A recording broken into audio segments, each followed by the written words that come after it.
Hello everyone, आज हम बात करेंगे rich dad poor dad book के बारे में। एक ही घर में दो पिता हैं, दोनों की सोच बिल्कुल अलग और दो पिता होने के कारण लेखक को अलग अलग सोच को समझने का मौका मिलता है। एक पिता कहता है बेटा मेहनत करो, अच्छी नौकरी पाओ और सुरक्षित रहो, और दूसरा पिता कहता है बेटा पैसे के लिए मत भागो, पैसों को अपने लिए भागने दो। ये कहानी सिर्फ पैसों की नहीं है, ये कहानी है सोच की, नजरिए की, डर की, आजादी की। और यही है रॉबर्ट कियोसाकी की किताब रिच डैड पुअर डैड की असली ताकत। लेखक कहते हैं कि स्कूल में पैसों के बारे में नहीं सिखाया जाता है, स्कूल में सिर्फ पढ़ाई और प्रोफेशनल स्किल सिखाए जाते हैं और फाइनेंशियल स्किल पर बिल्कुल ध्यान नहीं देते हैं। और वो कहते हैं कि नेशनल डेब्ट का हिस्सा इसलिए बढ़ता है क्योंकि बहुत से पढ़े लिखे पॉलिटिशियंस और सरकारी अफसर पैसों से जुड़ी चीजों की सही ट्रेनिंग के बिना फाइनेंशियल डिसीजन लेते हैं। रॉबर्ट के पास दो पिता थे, एक पढ़े लिखे सरकारी नौकरी वाले जिनको मान सम्मान तो मिलता था पर पैसों की टेंशन रहती थी उन्हें। दूसरे पिता उनके दोस्त के पिता जिनकी पढ़ाई अधूरी थी लेकिन उनके पास था फाइनेंशियल दिमाग। एक सिखाता था जब पैसे की बात आए तो सेफ रहना जरूरी है, दूसरा कहता था जोखिम उठाना जरूरी है। और यही से शुरू होती है दो सोच की जंग, गरीब सोच और अमीर सोच। रॉबर्ट कहते हैं कि स्कूल सिस्टम में हमें नौकरी के लिए तैयार करते हैं, आजादी के लिए नहीं, क्योंकि स्कूल में कोई नहीं सिखाता है कि पैसे कैसे काम करते हैं, टैक्स क्या है या पैसे कहाँ लगाना चाहिए। हमें सिखाया जाता है कि अच्छे ग्रेड लो, अच्छी नौकरी पाओ, लेकिन कोई नहीं बताता है कि अच्छी नौकरी के बाद क्यों बहुत से लोग महीने के आखिर तक कर्ज में रहते हैं। लेखक 9 साल के थे जब वह अपने अमीर पिता से सीखना शुरू किया। वह सीख बहुत ही सरल थी, सिर्फ 6 मुख्य बातें जो मैं आपके साथ शेयर करना चाहती हूँ।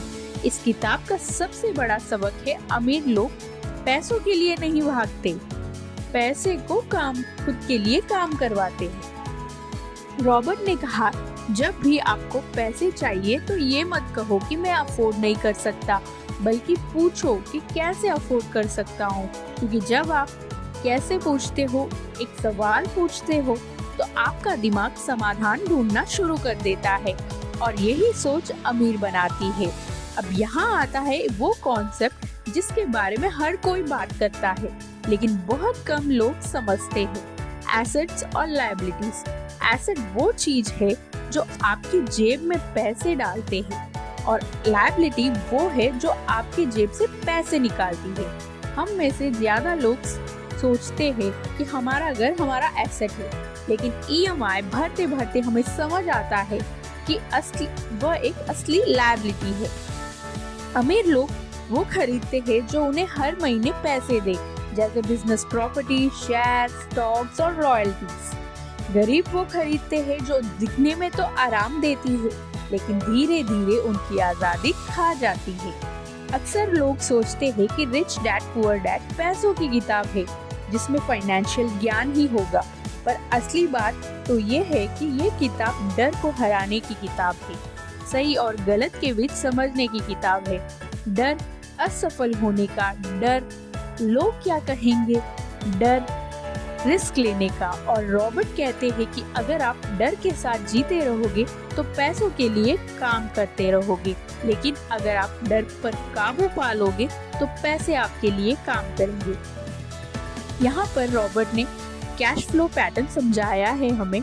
सबसे पहले रॉबर्ट ने एसेट कैश फ्लो पैटर्न समझाया है जिसमें एसेट हमारी इनकम है। दूसरा, फिर उन्होंने लायबिलिटीज का कैश फ्लो पैटर्न समझाया है जिसमें बताया है कि लायबिलिटीज हमारी एक्सपेंसेस है। ये तो बेसिक है।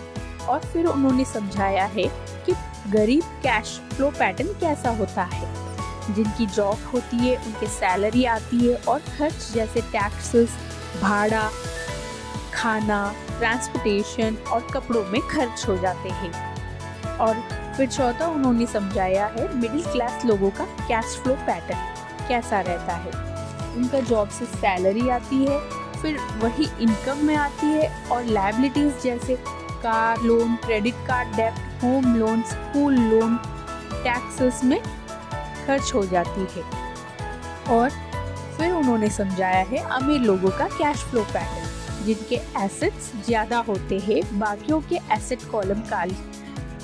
कॉलम्स में कुछ नहीं होता, बट इनके एसेट कॉलम में होता है।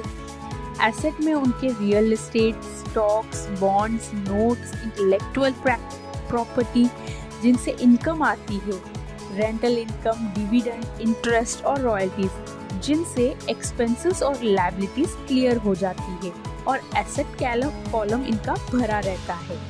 कैश फ्लो से हमें समझ आता है कि लोग पैसे कैसे संभालते हैं। रॉबर्ट कहते हैं कि जब इनकम और एक्सपेंसेस बढ़ते हैं तो लायबिलिटीज भी बढ़ती है। फिर आप रैट रेस में फंस जाते हो। रैट रेस का मतलब है खर्च बढ़ गया है, रोज सुबह उठकर काम पर जाना, मेहनत करना और अपनी सैलरी का वेट करना। रॉबर्ट कहते हैं कि उनसे लोग पूछते हैं कि कैसे अमीर होना है, कैसे ज्यादा पैसे कमाना है, तो वो उन्हें वही बात समझाते हैं कि आप सिर्फ एसेट्स और लायबिलिटीज के बीच फर्क को समझो, वही जरूरी है। इस किताब को पढ़ने के बाद एहसास हुआ है कि पैसों की कमी असली समस्या नहीं होती, सोच की कमी होती है। पैसों के लिए मत भागो, पैसे को अपने लिए भागने दो। रिच डैड पुअर डैड एक बुक ही नहीं, एक आईना है जिसमें आपको समझ आता है कि आपके अंदर कौन सी सोच है, रिच डैड वाली या पुअर डैड वाली, क्योंकि असली अमीरी बैंक में नहीं दिमाग में होती है।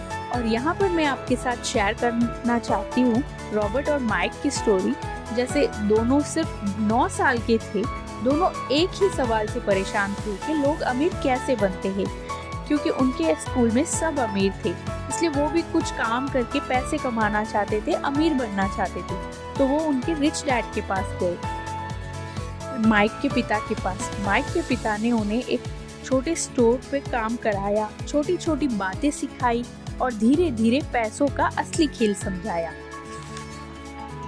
यही से शुरू हुआ वो सफर जिसने रॉबर्ट को करोड़ों लोगों का शिक्षक बना दिया।